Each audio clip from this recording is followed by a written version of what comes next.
Good morning, America. How the hell are you? Anybody need a cat skid steer?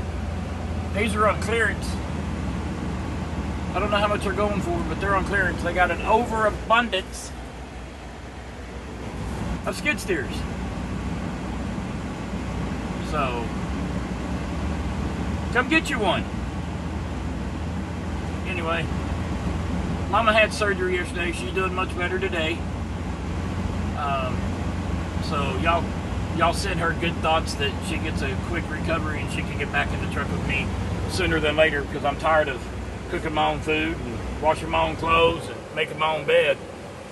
So anyway, we was in North Carolina, headed to Illinois, and then Milwaukee, and then getting another load of trailers. So I've got 700 miles to my first stop. I'm gonna stop 2 hours, take a shower, and then keep going. So anyway, y'all have a good day. We will see you out here on the road.